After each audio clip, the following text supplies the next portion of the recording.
Homeschool mama, are you feeling kind of tired these days? Maybe wondering if you're really cut out for this? What if I told you that everyone wants to quit homeschooling in November and February? While that adage might be a little overstated, it's not wrong either. Homeschool burnout is a real thing, and this time of year is November, February. These are common times. When you think about it, logically, right, we all experience the excitement of new things, new school year, even if you've been homeschooling for a number of years like we have. This is 15 for us. And new activities and start of the year, and you're really set. And then things start to die down. And in February, you've come off the holidays, starting fresh with a brand new calendar year, and then February hits. So today we're going to chat about homeschool burnout. But I'm not going to do what I usually do and try to give you some practical tips or resources so that you can end my video and go implement things. Today I just want to talk to you, homeschool mama to homeschool mama, and try to encourage you a bit. Because one of my ultimate reasons for still being on YouTube is because I want you to enjoy your homeschool. Because I've been there with the days and the years that we didn't enjoy it. And now, being on the other side of that, I know how good that feels. And so when we're done with this video, you may not walk away with it with any open tabs on Amazon or any tips that you can go put into action. But I hope that when you walk away from it, you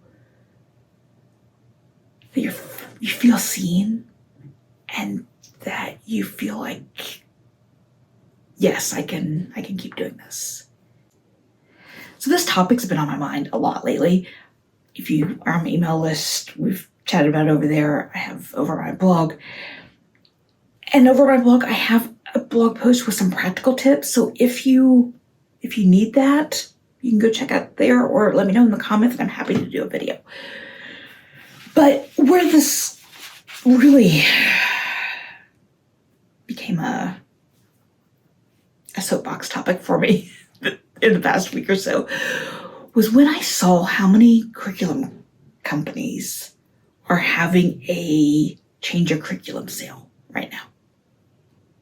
And I get it, because this is the time of year when a lot of us realize we have given it our best shot and that curriculum is just not going to work. However,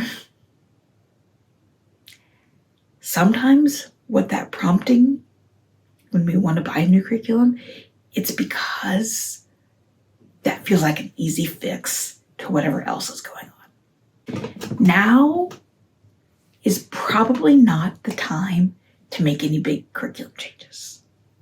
It may be. You may have really been struggling for a while. We've talked about this maybe a month or so ago, about those questions to ask and to think about, like, as far as, is this curriculum working?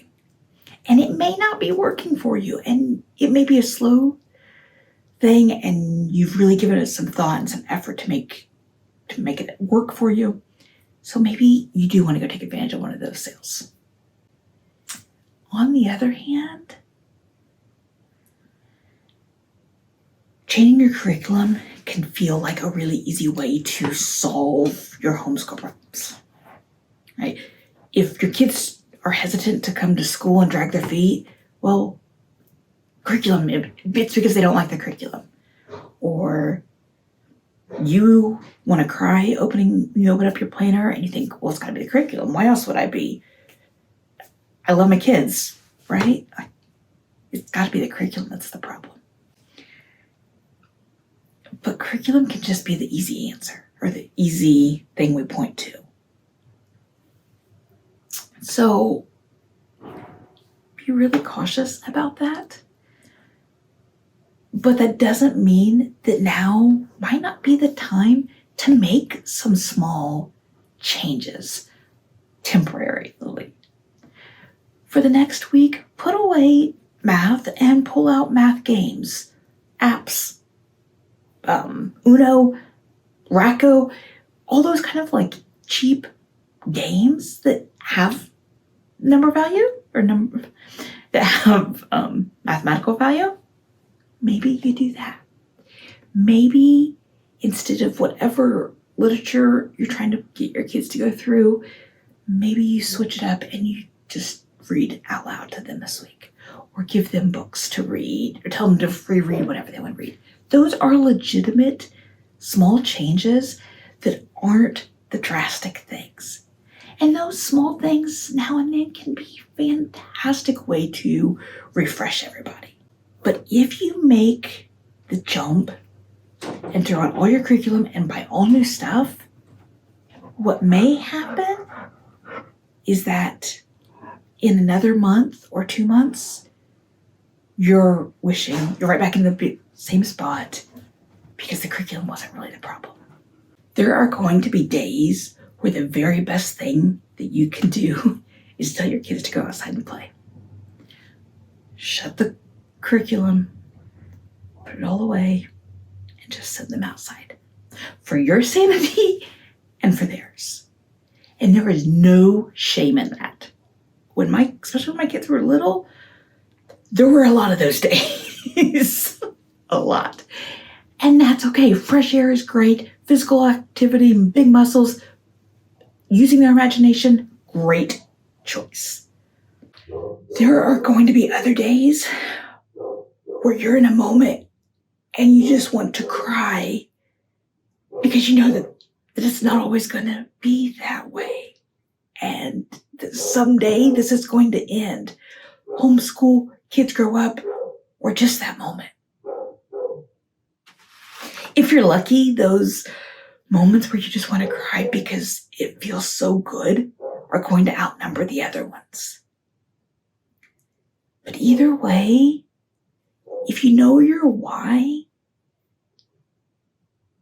you're going to be better off. Not just why you homeschool in the broad sense, but why are you still homeschooling? Why in this moment is homeschool still a better choice for your family?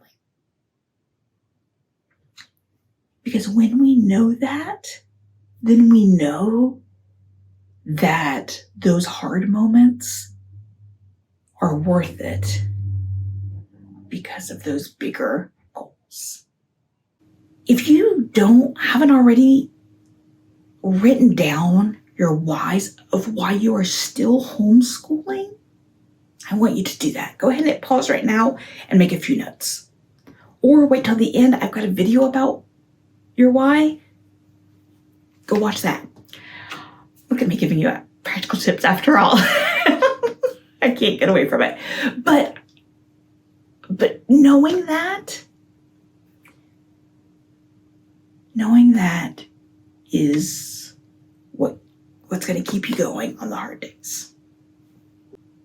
But right now, when it is hard, or in February when it is hard, or whenever it's hard, that is a great time to just go ahead and loosen up a bit. If maybe you've been hitting the emphasis on checking the boxes a bit, it's a great time to be outside, even if that just means relocating your schoolwork to outside or a different room in the house.